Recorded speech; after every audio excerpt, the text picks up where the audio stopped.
I'm Miss Cherie, and I'm your conductor on the Rocky Railway Adventure. I hope day one of Backyard Vacation Bible School was as fun for you as it was for me. And my kids, we had a blast.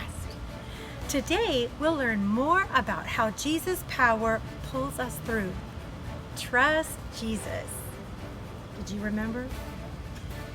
At Rocky Railway, we're imagining what it would be like to travel by steam train through the mighty, majestic Rocky Mountains. Did you know that the Rocky Mountains start way up in Canada and they come all the way down through New Mexico? Fascinating. That makes me wonder something. If you were in the Rocky Mountains, what would you do? I think I know what I would do. I think that I would go on a hike and look for some amazing creatures. Maybe like Ramsey that we met yesterday, our Bible buddy. I wonder if I could see a creature like that in the Rocky Mountains. I might go camping. I might even try my hand at skiing. I don't know. How fun. All right. There are a lot of different things that you could choose to do in the mountains and on a train. If we were all on a train heading to the Rocky Mountains, we'd all have one thing in common. We'd all be going in the same direction, right? Let's see what else we'd have in common.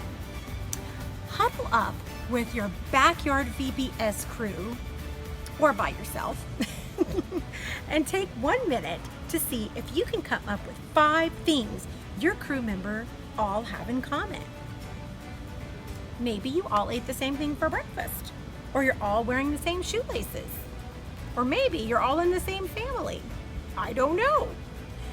Pause the video and take a minute to find 5 things that you have in common.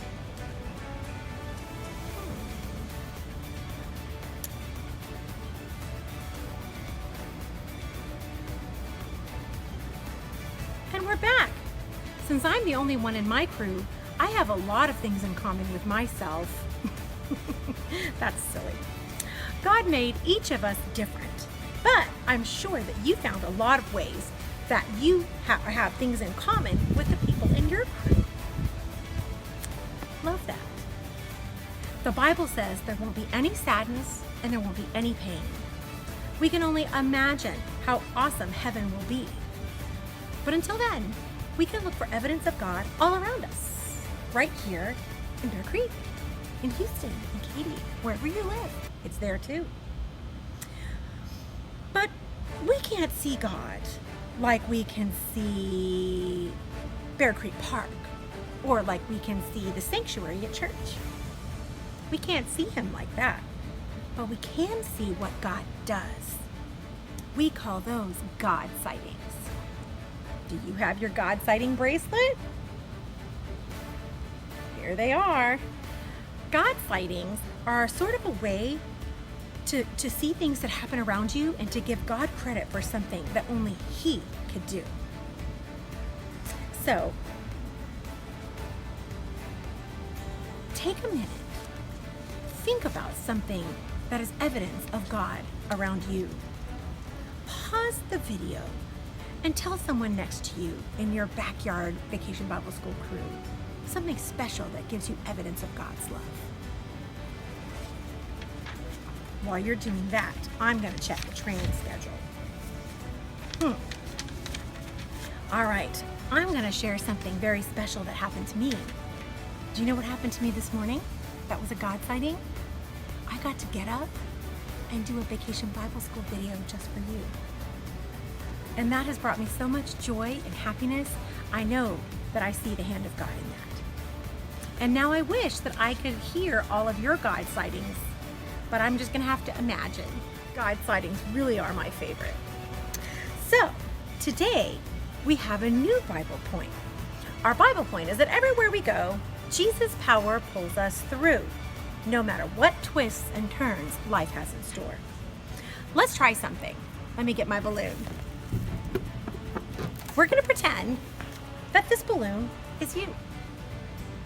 You're full of joy and gladness and good things like watching a movie with my kids, or getting to have a play date with one of your friends, Wait, you don't look very happy or full of happy stuff. Can you show me what it looks like to be a balloon? Arms up? Oh yes, now you all look like balloons. Maybe you're not green, but you look like a balloon. Call out some things that give you happiness and joy, like walking my dog, having dinner with my family, going to church, getting to make videos for you. I love all of those things. I wish I could hear what you were saying. Maybe if I pressed my ear close enough. Oh, I think I heard some. That was good. But one thing we all know is that life isn't always full of happiness and play dates and sleepovers and cupcakes and fun school field trips. Sometimes we may feel sad. Sometimes we feel angry. Sometimes we feel discouraged. Sometimes we feel embarrassed. Sometimes we feel shame about some things that we've done. Some days we feel like there's just no hope at all. Think of a time your heart felt like this sad, empty, and hopeless balloon. You don't have to share it out loud, just think about it in your heart. One of the things that comes to mind for me is a time that my cat, his name is Tiki Tikis, and he will not be appearing in this video. But one time my cat ran away, and at the time it seemed like he was gone forever. He was gone for a month, but during that time I was so scared and worried and sad that he was gone. And I felt like this balloon when Tiki Tikis was gone. But that's why I'm so glad that Jesus' power gives us hope. Trust Jesus. Jesus doesn't just fill us with happy things, because that's not the way life is. Jesus' power is deeper and stronger than that. The Bible says, "So be strong and courageous, all you who put your hope in the Lord." Let me say that again, because that's a good one to memorize. So be strong and courageous, all you who put your hope in the Lord. Be brave. Jesus' power does this in us. Give me a second.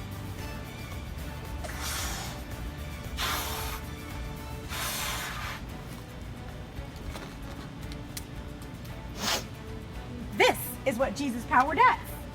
Jesus' power gives us hope. And with hope, our hearts can fly. Bye-bye. All right.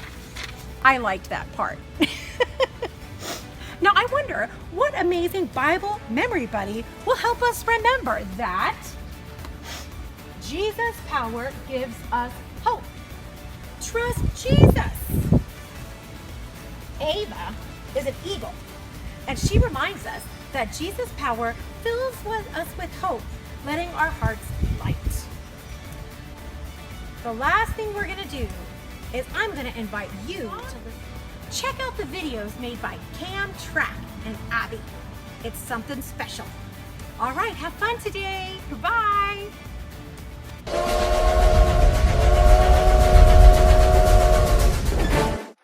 Hey friends! Yesterday our friend Cam, Track, and her crew were stranded up here on the mountain because of a rock slide. I wonder if she and her crew were able to move the rocks and get their train down the mountain. Oh, hey Cam, glad you stopped by. Can you give us an update on the boulders? Well, me and my crew pushed, and we pushed, and we pushed, and we finally got the boulders off of the tracks. But the boulders were so heavy that they damaged the tracks. Fixing that is a whole other problem. We're still stuck. I'm sorry, but it'll get fixed eventually. Eventually is not okay. Do you know what that train is carrying? The train is filled with M&Ms. Do you know how much people love their M&Ms?